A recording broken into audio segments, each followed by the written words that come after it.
کہ اصل سچویشن یہ رہی ہے. تو یہ ایک اوور ویو ہے. ظاہر ہے کہ پوری ڈیٹیل میں جو واقعات ہوئے ہیں تو میں نے عرض نہیں کیا، لیکن اپنی بک میں کچھ معاملات کے جس میں اسماعیلی حضرات میں کوئی اختلاف جہاں نہ ہو تو وہ میں نے بیان کر دی، آپ پڑھ سکتے ہیں. کچھ تھوڑی ڈیٹیل میں اب ہم آتے ہیں آگے چلتے ہوئے. عرب کا ایریا، مشرقی عرب جسے بحرین کہتے تھے،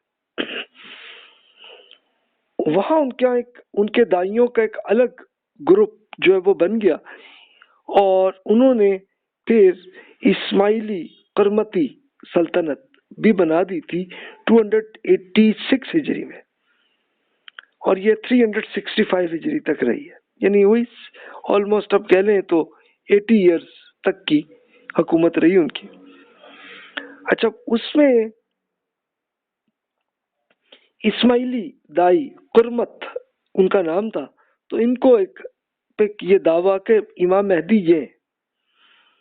اب یہ دیکھیے کہ امام مہدی کا یہ تصور بہت عرصہ پہلے ہی چلا ہوا تھا، اور کئی عرصہ پہلے ہی کہ جب وہ بنو عباس نے اپنی حکومت بنانے کی کوشش کی تھی، تو آپ پڑھ چکے ہوں گے کہ 125 ہجری کے زمانے میں ہی انہوں نے خراسان کے ایریے میں ان کے ایک بڑے ایجنٹ یا ان کے دائی آپ کہہ لیں کہ جو میسج پہنچا کے سب کو انہوں نے اکٹھا کیا تھا، تو ابو مسلم خراسانی صاحب، تو وہ بھی یہی دعویٰ کرتے تھے کہ میں امام مہدی ہوں. تو وہیں سے یہ اصل میں پورا تصور ہر طرف پھیلنے لگا. تو اس طرح قرمت صاحب جو انہوں نے بھی یہ کیا. اب یہ بحرین کا ایریا جو آج کل سعودی عرب کا دمام کا مین شہر ہے، خبر کا شہر ہے، اس طرح اور چھوٹے چھوٹے شہر ہیں. اس کے ساتھ اب تھوڑا اور ایکسٹینڈ اپ کر لیں تو کویت بھی اور قطر بھی اس پورے ایریے میں، اور پھر بحرین جو جزیرہ ہے وہ سارا بھی ملا کے بحرین بنتا تھا اس زمانے میں. تو یہاں پہ حکومت بھی ان کی بن گئی، اور پھر انہوں نے بھی کوشش یہ کی کہ ان کی حکومت اور ایریاز میں پھیل جائے. عمان، عراق اور شام میں بھی انہوں نے حملے کیے. اور ایک سب سے بڑا اہم قسم کا جو واقعہ جس پہ پوری ہسٹری میں پوری ڈیٹیل سے موجود ہے کہ انہوں نے مکہ مکرمہ پہ بھی حملہ کیا تھا 317 ہجری میں، اور پھر کعبہ شریف کے اندر حجر اسود کی ڈکیتی بھی انہوں نے کی، اور وہ ایک پورا حجر اسود بھی کعبہ شریف میں سے نکال کر اور وہ لے آئے. اور پھر انہوں نے یہ باقاعدہ بھی اعلان کر دیا تھا کہ الاحساء یہ ایک پورا شہر ہے جو آج کل سعودی عرب کے اندر یہ ایک درمیانی ایریے میں، تو وہاں انہوں نے اپنا ایک مین مرکز کیپٹل بنایا تھا، اور یہ کہا تھا کہ جناب حج یہاں پہ کیا کرے. تو اس لیے بیسیکلی حجر اسود کو وہ اس لیے یہاں لائے تھے کہ کعبہ وہاں پہ بن جائے. لیکن اس میں مسلمانوں میں اختلاف ہوا، انہوں نے بہت اس میں کیا احتجاج، اور پھر اسماعیلی فرقہ کے آپس کے گروہوں میں آپس میں جنگیں ہوئیں، اور پھر آخر یہ حکومت بھی ختم ہو گئی تھی. اس کے لیے پھر اسپیشلی جو ایجپٹ کے ان کے امام جو تھے، تو انہوں نے باقاعدہ جا کے ان کو خط لکھ کے کہا کہ بھائی یہ حجر اسود تم واپس کرو، یہ تو کر دو واپس، تاکہ مکہ مکرمہ میں دوبارہ کعبہ شریف میں وہیں پہ فٹ ہو جائے. تو پھر آخر وہ مان گئے تھے اور یہ سلسلہ ہو گیا تھا. اچھا، جنوبی پنجاب کی طرف ہم آتے ہیں تو اسماعیلی قرمتی حضرات کے ایک بڑے گروپ جو ہے وہاں پہ آ گئے تھے، اور ان کا ٹارگٹ سندھ میں تھا، اور سندھ سے یہ جو جنوبی پنجاب کا ایریا ہے وہ ہوتے ہوئے پھر انہوں نے ملتان میں اپنا کیپٹل بنا لیا تھا. 354 ہجری میں ان کی کامیابی ہوئی تھی، لیکن بہرحال اس میں کچھ 40 سال ہی رہا، اور پھر 395 ہجری میں وہ ختم بھی ہوا تھا. مغربی ایران اور عراق کے لحاظ سے دیکھیں تو ایز کمپیئر ٹو اثنا عشری حضرات بھی ان کا آل بویہ کی سلطنت، جن کی آپ پہلے پڑھ چکے ہیں کہ 322 ہجری میں ان کی حکومت ایران میں بنی، اور پھر عراق کا بھی بڑا حصہ انہوں نے فتح کر لیا تھا.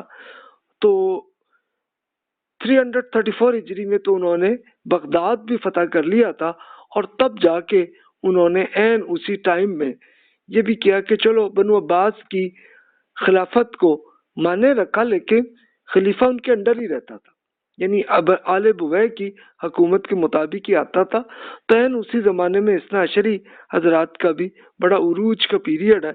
اور یہ آپ پچھلے لیکچر میں آپ پڑھ چکے ہیں کہ جب انہوں نے باقاعدہ یہ جتنے رواج جتنے شیعہ حضرات میں اپنے کامنلی دیکھے ہوں گے کہ تبرہ، ماتم، تعزیت اور پھر عید غدیر، یہ سلسلہ 352 ہجری میں بنا تھا. اور پھر مزارات بھی انہوں نے بنائے اور تبرکات بھی انہوں نے بہت عقیدت اور بہت پھیلائے تھے. تو یہ اس طرف سے ہوا تھا سلسلہ. اس کے بعد لیکن پھر ان کے یہاں بھی کچھ کمزور ہو گیا تھا معاملہ. اور پھر سلجوقی سلطان جو کہ تاجکستان سے آ کے انہوں نے ایک تغرل بیگ صاحب نے بغداد دوبارہ از سر نو فتح کیا اور آل بویہ کی حکومت بھی ختم ہوئی تھی 451 ہجری میں. تو یہ دیکھیے ابھی تک میں جو عرض کر رہا ہوں یہ اوور ویو ہے. تو اوور ویو کے اندر یہ بڑے اہم واقعات ہوئے. تو یہ آپ کو یاد رہے، لیکن اس سے آگے چل کے آپ کو زیادہ انٹرسٹڈ حصہ آپ کو وہ نظر آئے گا کہ ان کے جو میتھڈالوجی ہوگی تو وہ میتھڈالوجی آج بھی آپ کو نظر آئے گی.